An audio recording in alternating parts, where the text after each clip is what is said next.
여러분 안녕하세요. 스마트폰을 이용하다 보면 다른 사람은 되는 기능이 나만 안 되는 경우가 있는데요. 이번 시간은 왜 나만 안 되지 하는 기능들을 제대로 설정해서 사용하는 방법을 알아보겠습니다. 첫 번째로 자동 회전 설정 방법이 되겠습니다. 상단 알림창을 아래로 내리고 한 번 더 쓸어 내립니다. 그러면 자동 회전이 있죠. 이 자동 회전을 끄게 되면 항상 스마트폰이 고정되어 있고요. 자동 회전을 누르게 되면 스마트폰 방향에 따라서 화면이 회전이 되죠. 자, 그런데 필요 없는 경우에도 스마트폰 방향에 따라서 자꾸 회전이 돼서 불편한 경우가 있습니다. 자, 이럴 때는 자동 회전 버튼을 누르고 기다립니다. 그러면 자동 회전 설정을 할 수 있어요. 지금 자동 회전이 켜져 있는 상태인데요. 홈 화면도 켜져 있죠. 자, 그러면 스마트폰을 회전하면 홈 화면도 회전이 됩니다. 그리고 잠금 화면과 음성 통화 화면은 꺼져 있는 상태죠. 자, 이때 잠금 화면과 음성 통화 화면도 켜게 되면 홈 화면, 잠금 화면, 음성 통화 화면 모두 스마트폰 방향에 따라서 회전이 됩니다. 자, 그리고 영상 같은 것들을 볼 때만 회전이 됐으면 좋겠어요. 자, 그럴 때는 홈 화면, 잠금 화면, 음성 통화 화면 전부 꺼줍니다. 그러면 앱을 실행해서 영상을 보신다든지 또는 앱을 이용할 때만 회전이 되겠죠. 보통 유튜브 같은 영상 보실 때 편리하려고 자동 회전을 켜는 경우가 있는데요. 그렇게 해놓으면 홈화면 상태에서도 자꾸 회전이 돼서 굉장히 불편하죠. 자동 회전은 사용 중으로 켜놓으시되 홈화면, 잠금화면, 음성통화화면은 끄고 이용을 하시면 좀 더 편리하게 이용할 수 있겠습니다. 그 다음은 내비게이션 바의 수동 회전 버튼 표시죠. 자, 이것도 켜주시면 내비게이션 바의 수동 회전 버튼이 나오죠. 자, 이 경우는 어떨 때 이용하죠? 자동 회전을 사용하지 않을 때 이용하면 편리하죠. 자, 완료하겠습니다. 그 다음 스마트폰 화면을 회전을 시켜 볼게요. 자, 유튜브 실행을 하고 스마트폰을 회전시켰더니 이렇게 회전 버튼이 나오죠. 이렇게 버튼을 눌러서 회전을 하고 싶으실 경우에는 자동 회전은 꺼주시고요. 내비게이션 바의 수동 회전 버튼 표시를 체크해 주시면 나오게 됩니다. 자, 물론 자동 회전도 끄고 이 기능도 끄면 스마트폰을 가로로 놓든 세로로 놓든 상관없이 항상 한 화면으로 고정이 되어 있겠죠. 자동 회전이 싫으신 경우에는 자동 회전은 끄시고요. 수동 회전 버튼을 표시를 하시면 필요할 때 사용할 수가 있겠죠. 여러분이 사용하는 패턴에 맞춰서 제대로 설정을 해두도록 하세요. 자, 그 다음은 손전등 기능인데요. 내 손전등은 왠지 어두워요. 다른 사람들 스마트폰은 손전등을 켜면 굉장히 밝은데 내 스마트폰은 좀 어두운 것 같습니다. 자, 그럴 때 손전등을 터치하고 기다립니다. 그러면 밝기 조절을 할 수 있는 창이 나오게 됩니다. 지금 밝기가 중간 정도죠. 여기서 손전등 사용을 켜주시고요. 밝기를 최고로 올리시면 지금까지 사용하시던 손전등의 2배 밝기로 이용할 수 있습니다. 그 대신 기존에 사용하던 손전등보다는 좀 더 열이 나게 되겠죠. 이것도 필요에 따라서 이용을 하시면 급할 때 요긴하게 쓰실 수 있어요. 그 다음은 여러분들이 급하게 노트 작성을 하는 경우가 있죠. 갑자기 문서를 작성해야 된다든지 글을 써야 할 때 창을 넘겨서 또 삼성 노트를 찾으시고 노트 실행하시고 복잡한 단계를 거치시는데요. 이것도 복잡하게 할 필요 없이 상단 알림창을 아래로 내립니다. 그리고 한 번 더 내립니다. 그러면 여기에 노트 작성이라고 있죠. 이 노트 작성을 터치하게 되면 바로 노트 화면이 열리게 됩니다. 일일이 찾아서 열 필요가 없죠. 좀 더 간편하게 열 수 있고요. 이런 식으로 노트를 열게 되면 이 노트가 팝업 창으로 올라오게 됩니다. 좀 더 편리하게 이용을 할 수 있겠죠. 자, 이렇게 팝업 창을 닫을 때는 상단에 있는 파란색 막대를 터치하고 아래로 내리시면 삭제 버튼 나오죠. 이 위에 얹어주시면 노트를 닫을 수 있습니다. 자, 혹시 노트가 보이지 않으시는 분들은 자, 창을 다시 내리신 다음 상단에서 연필 버튼 누르세요. 자, 그 다음 전체에 편집 누릅니다. 그러면 추가 가능한 버튼이 아래에 보일 거예요. 여기서 노트를 추가해 주시면 되겠죠. 저 같은 경우 노트를 자주 이용하기 때문에 노트 작성 버튼을 앞쪽에 놔뒀는데요. 자주 이용하지 않으시는 분들은 뒤쪽에 놔두시고 필요할 때만 이용하셔도 되겠죠. 여기 있는 버튼들을 옮길 경우도 상단에 있는 연필 버튼 누르시고요. 전체 편집 누르신 다음 앞쪽으로 옮길 버튼을 뒤쪽에서 가져오시면 됩니다. 자, 화면을 터치해서 넘기면 다음 화면으로 넘어가죠. 여기서 앞쪽으로 옮길 버튼을 터치해서 앞쪽으로 가져오시면 돼요. 자, 이렇게 넘기면 앞쪽으로 넘어오게 되죠. 자, 이런 식으로 자주 쓰는 버튼들을 앞쪽에 배치해서 이용하면 좀 더 빠르고 편리하게 이용할 수 있겠습니다. 그 다음은 카메라 설정이 되겠습니다. 일단 카메라로 들어갑니다. 자, 그 다음 문서를 비춥니다. 자, 그러면 이렇게 카메라를 움직이지 말라고 하고요. 노란색 코너 표시가 나오고 여기 T라고 나오죠. 이 상태에서는 따로 사진을 찍지 않아도 알아서 문서를 스캔해 주게 됩니다. 자, 여기 스캔 버튼이 나오죠. 자, 이 스캔 버튼을 누르면 지금 찍은 이 문서를 삐뚤어진 부분도 전부 바로 잡아서 문서같이 보여주죠. 자, 이렇게 해서 저장을 해주게 되면 갤러리로 들어가시게 되면 이렇게 삐뚤게 찍은 문서도 바로 펴져서 나오게 됩니다. 아주 간편한 방법인데요. 나는 이 문서 버튼이 나오지 않는다 할 경우에는 상단에 있는 톱니바퀴 설정 버튼 누릅니다. 그러면 카메라 설정에서 인텔리전트 기능을 찾을 수 있죠. 여기서 문서 및 텍스트 스캔을 켜 주셔야지만 이런 기능을 이용할 수 있죠. 요즘은 스마트폰 카메라로 보관용으로 스캔도 많이 하시는데요. 이런 식으로 이용하면 일일이 셔터 버튼 누를 필요 없이 스마트폰 카메라로 비추기만 하면 바로바로 스캔을 할 수 있어서 아주 편리하죠. 자, 하지만 이렇게 문서 스캔을 이용하지 않는 경우도 이런 식으로 문서 스캔이 뜨는 경우도 있습니다. 자, 그럴 때는 끄고 이용을 하시고요. 문서 스캔 자주 이용하시는 분들은 꼭 켜고 이용하도록 하세요. 그 다음 요즘은 QR코드들을 많이 이용을 하시죠. 그래서 QR코드를 비치면 QR코드에 링크라든지 또는 여러 가지 정보가 나오게 되는데요. QR코드를 비춰도 그런 내용이 뜨지 않는 경우가 있습니다. 다른 사람은 되는데 나는 왜 안 될까요? 여기 있는 QR코드 스캔이 꺼져 있기 때문에 그렇습니다. 이렇게 QR코드 스캔을 켜주게 되면 이렇게 QR코드를 비치기만 해도 아래쪽에 링크가 나오죠. 이 링크를 누르시면 해당 제품에 대한 정보를 간단하게 확인할 수 있습니다. 또는 출입 관리할 때도 많이 이용하게 되죠. 이렇게 QR코드를 비춰도 아무 링크가 나타나지 않을 경우에는 카메라 들어가신 다음 설정 들어가셔서 QR코드 스캔을 켜주도록 하세요. 그 다음 카메라를 켜시고 사진을 찍으실 때 셔터 버튼을 눌러서 사진을 찍으시는데요. 이런 촬영 방법을 다양하게 설정할 수 있죠. 자, 카메라로 들어오신 다음 상단에 설정 버튼 누릅니다. 그리고 아래쪽으로 내려가시면 일반 부분에 촬영 방법이라고 있습니다. 여기에 들어가시면 촬영을 할 때 셔터 버튼 누르는 촬영 방법 외에도 음성으로 촬영을 할 수 있습니다. 스마일, 김치, 촬영 또는 찰칵이라고 말하면 사진이 찍히게 되죠. 자, 이걸 체크를 해볼게요. 그 다음 다시 카메라로 돌아갑니다. 스마일, 김치, 찰칵. 자, 이런 식으로 간편하게 사진을 찍을 수 있죠. 아무래도 한 손으로 스마트폰을 들고 이 셔터 버튼을 누르면 찍는 순간 흔들리기 때문에 사진이 흔들려서 제대로 찍히지 않는 경우가 있는데요. 이렇게 음성으로 간단하게 촬영할 수 있습니다. 그 다음은 위치 태그 기능인데요. 갤러리로 들어가겠습니다. 그 다음 사진을 선택을 하고요. 우측 상단 점세개 버튼을 누르고 상세 정보 들어가 볼게요. 자, 그러면 아래쪽에 위치 정보가 나오게 되죠. 여기 있는 위치 정보에는 정확한 주소까지 나오고 있습니다. 지도를 터치합니다. 그러면 사진을 찍은 정확한 지도상의 위치까지 나오게 되죠.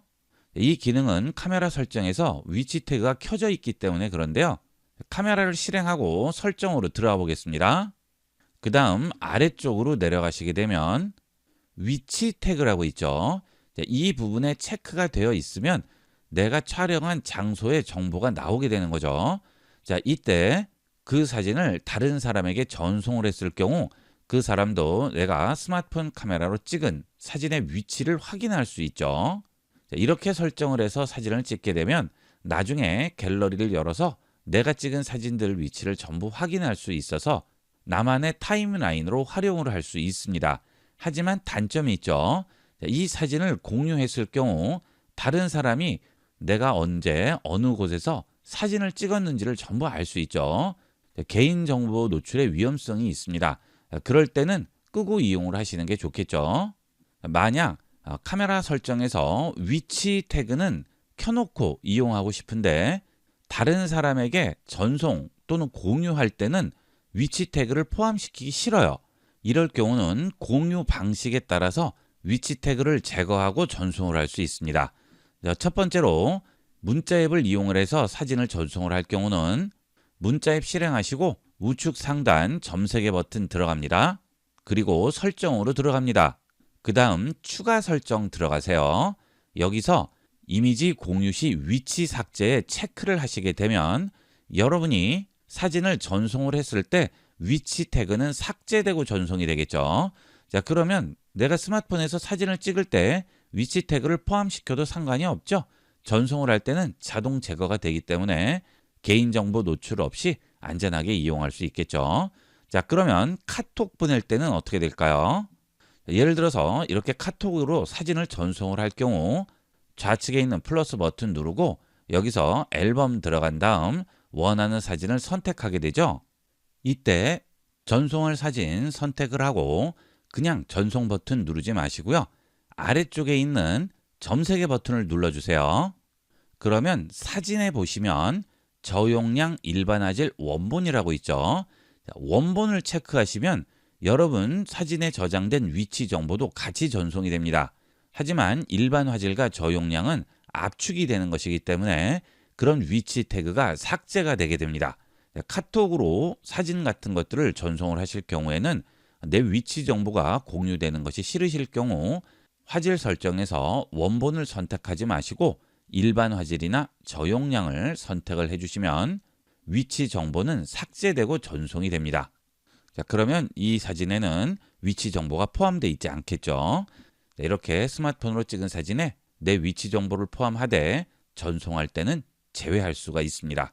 요즘 사진 공유들 많이 하시는데요. 꼭 이런 식으로 이용해 보도록 하세요. 이렇게 해서 이번 시간은 남들은 되는데 나만 안 되는 편리한 기능들 설정을 제대로 이용하는 방법을 알아봤습니다. 많이 활용해 보세요. 이번 시간은 여기까지 하도록 하겠습니다. 감사합니다. 여러분 안녕하세요. 스마트폰을 이용하려면 화면을 볼 수밖에 없는데요. 이번 시간은 스마트폰 화면을 좀 더 편리하게 이용하는 화면 설정 팁 5가지를 알아보겠습니다. 첫 번째로 홈 화면에 있는 앱 개수 설정 방법이 되겠습니다. 자, 홈 화면을 터치하고 기다립니다. 그러면 배경 화면 스타일 설정 창으로 들어오는데요. 여기서 설정 누릅니다. 그러면 홈 화면 배열이라고 있죠. 여기에 들어가시게 되면 홈 화면에 몇 개의 앱을 배열할지 여기서 설정할 수 있습니다. 자, 보통 기본적으로 5×6으로 되어 있는데요. 이렇게 되면 화면 안에 앱 개수도 많아지고 앱도 작아지기 때문에 이용하려면 불편한 경우가 있습니다. 여기서 제일 작은 숫자를 선택해 주시면 홈 화면 안에 앱 개수를 최대한 적게 두고 제일 큰 사이즈로 이용할 수가 있겠습니다. 그 다음은 앱수 화면이죠. 자, 앱수 화면은 어떻게 되죠? 앱수 화면은 홈 화면을 터치해서 위쪽으로 올리게 되면 앱수 화면으로 들어오게 되죠. 자, 이 앱수 화면은 스마트폰에 설치된 앱들이 보이는 곳이고 홈 화면은 바로 가기가 나와 있는 곳이죠. 자, 앱수 화면으로 들어왔을 때 앱수 화면의 앱 개수도 지금과 같이 설정할 수 있습니다. 자, 앱수 화면 배열이라고 있죠. 여기에 가시면 앱수 화면의 배열도 설정할 수 있어요. 여러분이 보기에 좋은 앱 배열로 설정해 주시면 되겠습니다. 자, 여기도 개수를 작게 하는 게 좀 더 보기가 좋겠죠. 그 다음은 홈 화면에 앱스 버튼 추가 기능이 되겠습니다. 자, 보통 여러분들 앱스 화면으로 들어갈 때 어떻게 들어가시죠? 홈 화면을 터치해서 위쪽으로 올려서 들어가게 되는데요. 이런 식으로 앱스 화면으로 들어갈 경우 잘못 터치해서 앱을 터치한다든지 또는 앱을 터치해서 잘못 이동이 된다든지 이런 문제들이 있습니다.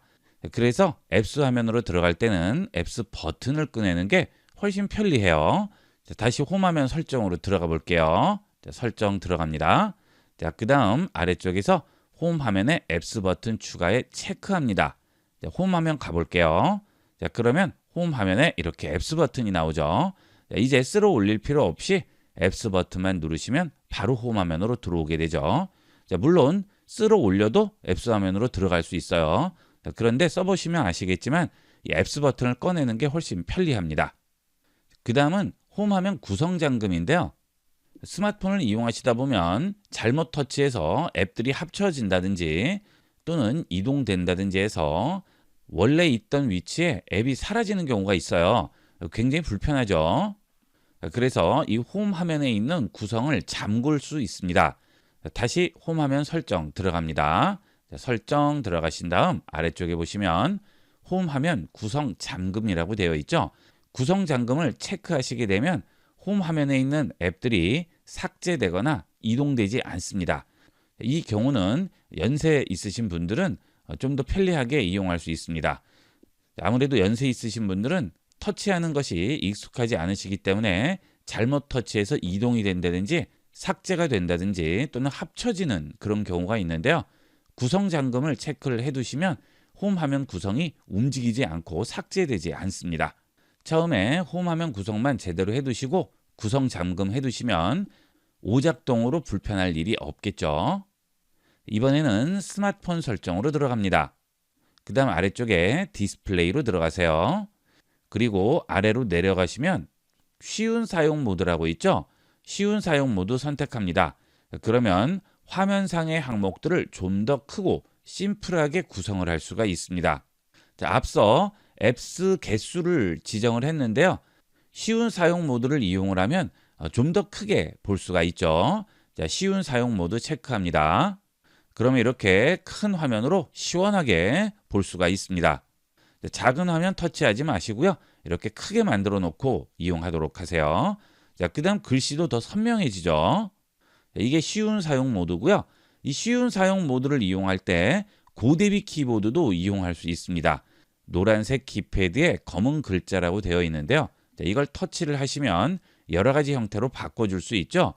지금 이 키패드가 노란색 키패드에 검은색 글자고요. 검은색 키패드에 흰색 글자도 있고 검은색 키패드에 노란 글자도 있고요. 파란색 키패드에 하얀 글자도 있죠. 자, 이렇게 여러분이 편리한 걸 이용하시면 되겠습니다. 보통 노란색 키패드에 검은 글자로 하면 가장 눈에 잘 띄겠죠. 이것도 눈에 잘 띄는 컬러로 지정을 해주도록 하세요. 그 다음은 자주 가는 연락처 바로가기인데요. 여러분들이 자주 전화를 거는 사람들이 있죠. 가족이라든지 업무상 자주 전화를 거는 분들이 계신데요. 그럴 때마다 전화기 앱 실행하고 연락처로 들어가서 전화하게 되죠.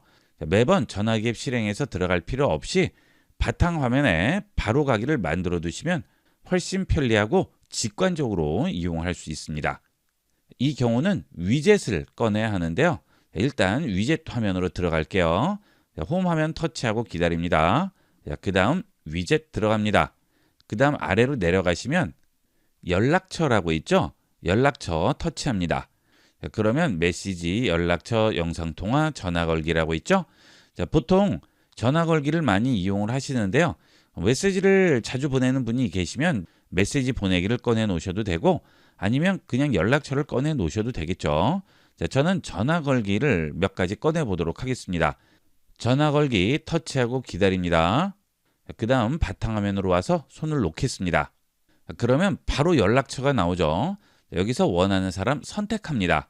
그러면 해당 연락처로 바뀌게 돼요.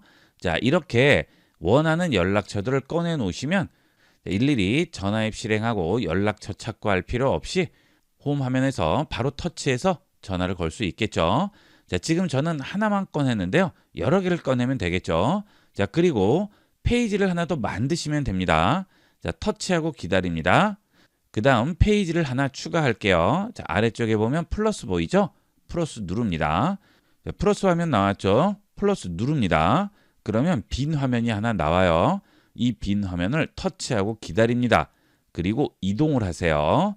자, 그래서 여러분이 자주 쓰는 앱을 놓은 곳 바로 앞쪽에 연락처 페이지를 하나 만드는 거죠. 그리고 이 페이지에는 연락처만 놔두시면 되겠죠. 홈 화면 들어갑니다. 지금 만든 연락처 터치해서 움직이도록 할게요. 자, 그 다음 연락처를 또 추가할 거예요. 그러면 홈 화면 터치하고 기다리셨다가 다시 위젯 가신 다음 똑같이 연락처 들어가셔서 전화 걸기 또 누르고 기다리세요. 다시 홈 화면으로 왔죠? 자, 이렇게 움직여서 앞서 연락처 페이지에 또 얹어주시면 되겠죠. 자, 그러면 이렇게 두 개의 연락처가 올라와 있네요. 그리고 지금은 전화기 모양이죠. 자, 여기에 메시지를 자주 주고받는 사람도 얹어 놓으시면 되겠고요. 영상통화를 자주 하는 분들도 여기에 얹어 놓으시면 언제든지 이 페이지에 들어와서 간단하게 터치만 해서 연락할 수 있습니다. 자, 그 다음은 키보드인데요. 키보드를 보시면 저 같은 경우 쿼티 자판인데 천지인이 편리하신 분도 계시고 쿼티가 편리하신 분도 계시죠. 그런데 쿼티가 불편하신 분들은 키보드 사이즈가 작기 때문에 불편해하신 분들도 있습니다. 특히 남자분들이나 연세가 많은 분들은 키패드가 작아서 누르기가 힘들어요. 그래서 그럴 경우는 천지인 키보드를 이용하시면 되겠죠. 천지인 키보드는 설정으로 들어가야 되는데 삼성 키보드 설정 위치가 바뀌었죠. 자, 원래 여기 있는 점 3개 버튼을 누르면 나왔었는데 이제는 키보드 중에 있습니다. 스페이스바 옆에 보시면 설정 버튼이 있는데요. 혹시 안 보이시는 분들은 스페이스바 좌측 옆에 있는 아무 버튼이나 누르고 기다립니다. 자, 그러면 설정이 있죠. 자, 여러분에 따라서 한자가 있는 분도 계시고요. 샵, 물음표, 여러 가지 다른 버튼이 있는 분도 계실 거예요. 여기서 설정으로 들어갑니다. 자, 그 다음 언어 및 키보드 형식을 들어가셔서 한국어를 쿼티로 하지 마시고요. 천지인이나 천지인 플러스로 해주는 거죠. 자, 그러면 좀 더 큰 사이즈의 키보드를 이용할 수 있겠죠. 자, 천지인 선택을 해볼까요? 자, 그리고 뒤로 돌아갑니다. 자, 그러면 이제 천지인 키보드로 바뀌었죠. 자, 언제든지 쿼티로 돌아갈 때는 다시 키보드 설정 누르신 다음 여기서 한국어를 천지인에서 제일 위쪽에 있는 쿼티로 바꿔주시면 되겠습니다.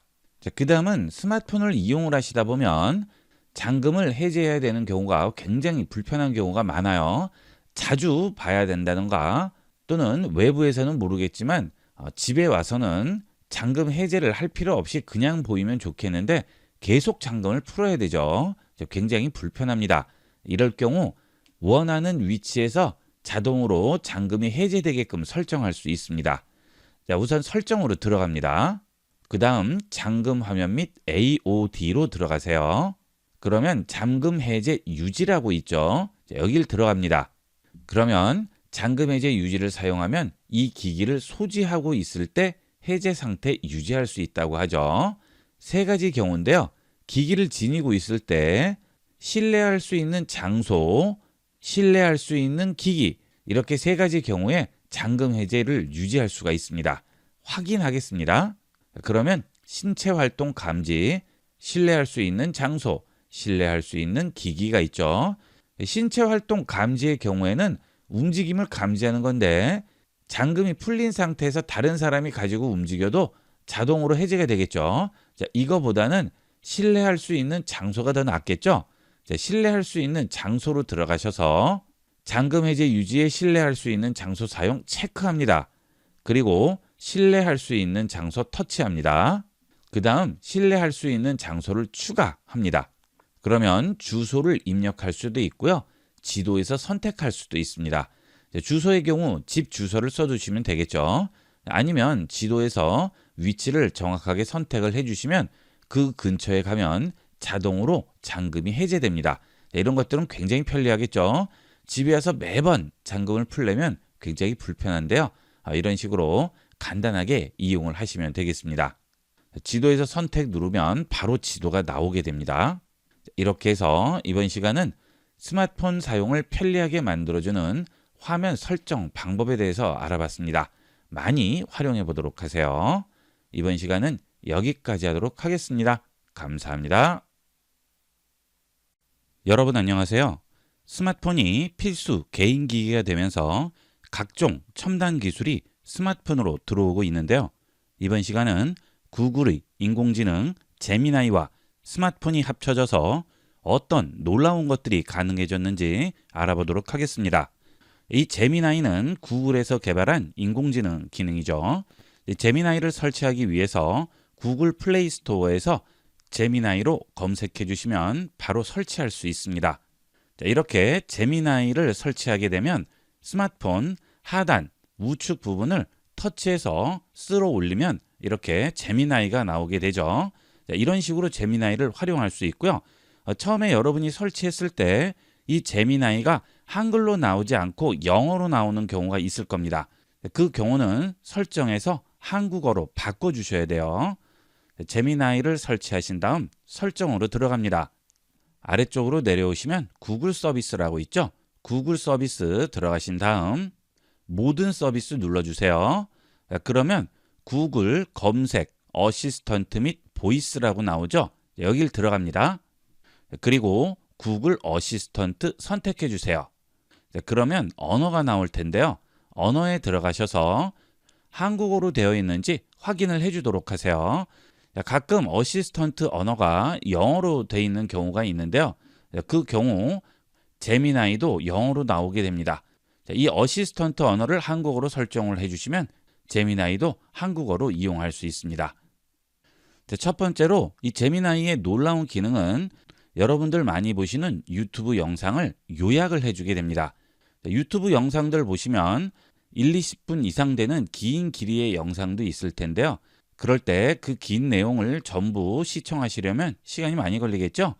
그럴 경우 간단하게 제미나이에서 요약을 해서 핵심 내용만 확인할 수 있습니다. 일단 유튜브부터 실행해 볼게요.